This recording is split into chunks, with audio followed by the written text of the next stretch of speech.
The final video for this week is going to be a combination of chapters 3, 4, and 5. So this is the actual strategic communication process, and we start with chapter 3, which is identifying the purposes of communication. So in this chapter, once again, the purposes of communication include to inform, to persuade, to convey goodwill, and then lastly, to establish credibility. So as you know from the other chapters, these are the main purposes, and the most important purpose would be the ability to persuade. So this is just going to go into a little more details on how to be persuasive. Now, as I already mentioned, you need to establish credibility, you need to frame for common ground, you need to provide evidence, and you also need to connect emotionally. So the do's of persuasion is that you narrate, you inform, you convince, you explore, you make decisions, you define things, and all those things will help you establish your credibility. Now, as it mentions in the box here, most business communication is persuasive. You're trying to get another person to believe or to do something by providing a really good reason or solid evidence to support your contentions. So that's really what persuasion is all about, which is, again, something that happens and is really typically the goal in business communication. So there are some don'ts of persuasion. And the one thing that you don't want to do when you're trying to persuade is you don't want to fright or scare your audience. You don't want to seem too sentimental or too sympathetic. You don't want to give either or ultimatums. You don't want to exaggerate future consequences. You don't want to make hasty generalizations. And you don't want to be for or against. You really want your audience to be able to make some decisions so it feels like they're making the decision, again, based on common ground, based on emotion, and based on the idea of being sure that you're as credible as possible. So if you think about the recent debates that are happening in the Republican circles, even the Democratic circles, you can see some of the ways that our candidates are trying to persuade, and they're using a lot of these don'ts. So you want to stay away from that when you're trying to persuade. Now, there are 3 different types of persuasion, and it's based on classic rhetoric. So there's the idea of ethos, which is when you have a message that really reaches out to a person's character.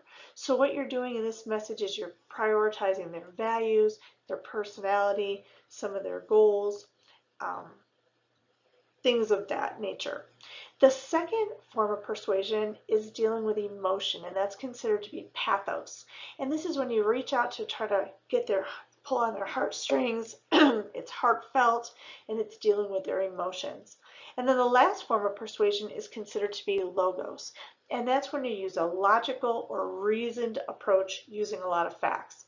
Now, you can use a combination of these different types of persuasion in a single message. However, you want to make sure that you're aware that by reaching out to your audience's character, emotions, and logic or sense of reasoning, this is how you're truly going to be able to be persuasive.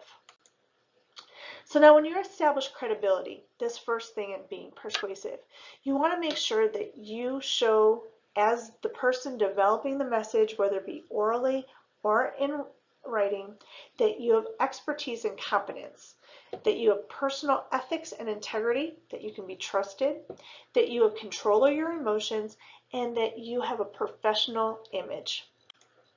So when it comes to expertise and competence, things or factors that affect your credibility include your knowledge of your job, your ability to perform it well, your different skill levels, competencies, attitude, personality. It could be your education. It could be a variety of things.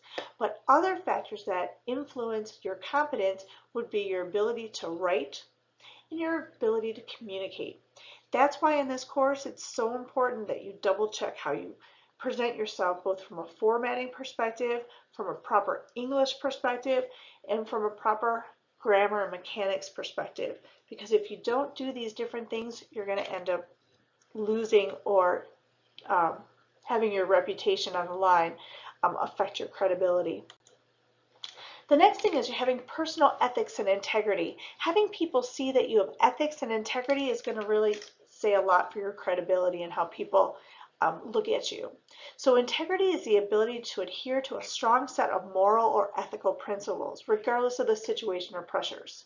So if you have that inclination to stand by a strong set of moral and ethical principles, that's going to increase your credibility.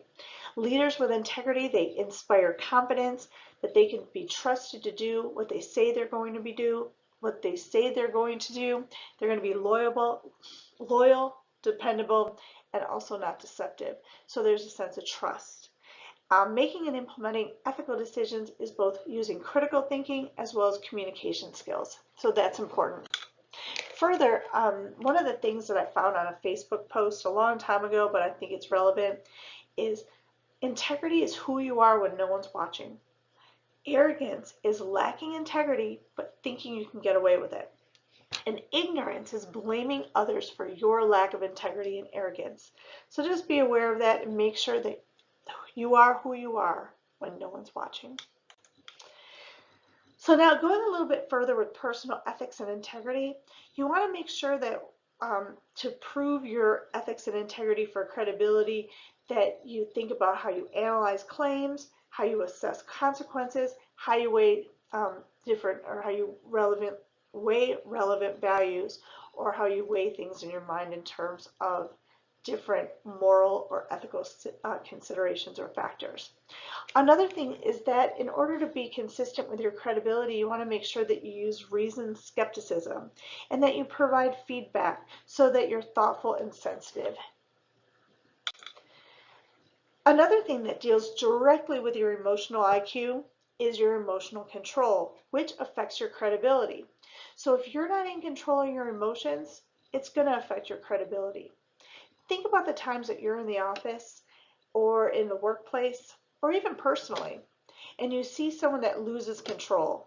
Maybe someone that acts like a child, stomps their feet, slams doors, makes comments that are inappropriate, whatever it might be. That's not having emotional control. So it's important that you have emotional control in order for you to be credible to your audience. This is the ability to make sure that you can perceive and express your emotions, that you can use your emotions to facilitate thinking, that you understand and reason with others and with your emotions, so use that idea of empathy, and that you manage emotions not only with others but also with yourself, the idea of having a self-assessment. And finally, being credible involves having a professional image. This is your writing and communication skills, it's your personality traits, it's the way you dress, how you use your posture, how you hold yourself. The idea of impression management is how others perceive you. So you think about your manners, your nonverbal and verbal communication, your appearance, the setting and environment in which you use your social etiquette skills, that you possess leadership traits like intelligence and self-confidence and determination, integrity, sociability, all those different areas, that you also engage in self-monitoring and anticipatory socialization. So those are the ways that you can keep your credibility up so people will listen to you and want to hear your message or read your message. Now we're moving into chapter 4, which is analyzing the audience.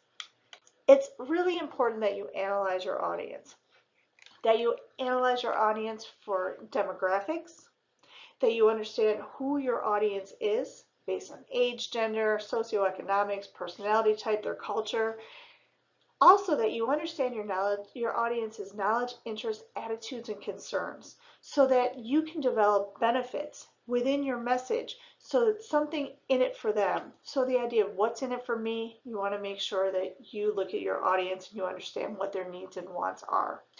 And then last but not least is understand who your audience is. Are they experts? Are they international, multicultural? Are they managerial? Who are they so that you can develop your message appropriately? Now remember that it's all about them. When you start developing your strategic business communication plans, you're actually coming from, instead of self-centered communication, you're going to audience-centered communication. So you might have to put the main topic at the beginning or at the end. Make sure that it's at the beginning so it's easy for your audience to understand what points you're getting across. You want to eliminate any information that's really not relevant to the topic. Now remember, you do need information to support your statements and your facts. That's in the form of evidence. But don't have anything that isn't necessary. Also, try to organize things logically. Elaborate on any kind of additional points and make sure that you proofread for correctness. So there are some models to consider related to theoretical approaches for audience analysis. The one is approach one, which is a stakeholder model.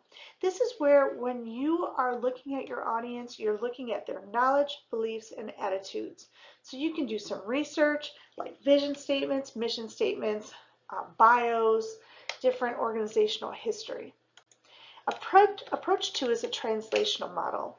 You might need to use a translational model when you have non-specialists or people that don't have a good idea of what you're going to be talking about, they have limited knowledge.